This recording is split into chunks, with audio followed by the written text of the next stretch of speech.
Puisque toute pensée, toute croyance procède soit du Dieu de vérité, soit du Père du mensonge. Jean 8, 44. Nous ne pouvons reconnaître la source, l'origine de toute doctrine, pensée ou croyance qu'en nous basant sur la révélation écrite qu'est la parole de Dieu. Toute vérité doit être en harmonie parfaite avec le document unique de vérité révélé au monde. Et nous reconnaîtrons l'erreur et les doctrines des esprits enseignants à ceux-ci. Elles affaiblissent l'autorité des Écritures, elles tordent, altèrent, détournent de son sens primitif, naturel, l'enseignement des Écritures. Elles ajoutent à l'Écriture la pensée de l'homme, ou bien encore, elles mettent tout à fait les Écritures de côté.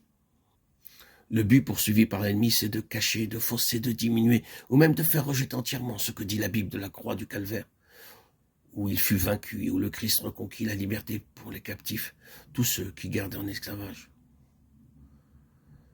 Pour éprouver les pensées et les croyances, nous examinerons donc si elles sont d'accord avec les Écritures, leur teneur, leur attitude vis-à-vis de la croix et du péché. Si nous analysons à la lumière de ces deux principes quelques-unes des doctrines répandues dans le monde christianisé, nous trouverons que beaucoup sont des doctrines de démons. Ainsi, la science chrétienne, elle ignore le péché, le sauveur et la croix. La théosophie, pas de péché, pas de sauveur, pas de croix. Le spiritisme, pas de péché, pas de sauveur, pas de croix. La nouvelle théologie, pas de péché, pas de sauveur, pas de croix.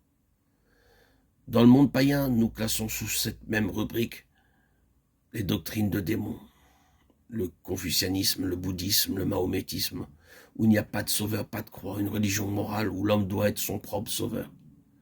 Et bien sûr, l'idolâtrie, l'ignorance du sauveur et de son sacrifice au calvaire, mais une véritable connaissance des puissances du mal que les païens essaient de rendre propices parce qu'ils constatent la réalité de leur existence.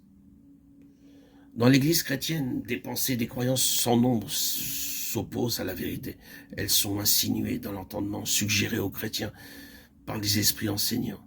Le résultat en est que c'est que ces chrétiens sont autant d'unités perdues pour l'armée de ceux qui combattent contre le péché et Satan. C'est qu'ils se mettent en la puissance des mauvais esprits malgré qu'ils admettent l'autorité des Écritures et qu'ils soient sauvés pour l'éternité en croyant au Sauveur.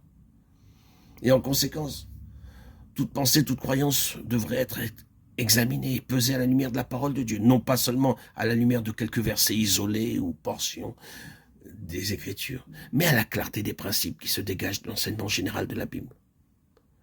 Puisque Satan peut appuyer son enseignement de signes et de prodiges. Matthieu 24, 24, 2 Thessaloniciens 2, 9, Apocalypse 13, 13.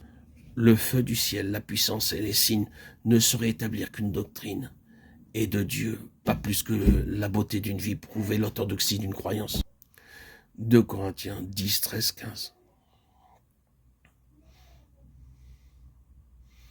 Dans sa lettre aux Thessaloniciens, l'apôtre nous avertit qu'à son point culminant, cette marée montante d'esprit séducteur aboutira à la manifestation de l'homme de péché qui entraînera la chrétienté dans l'erreur.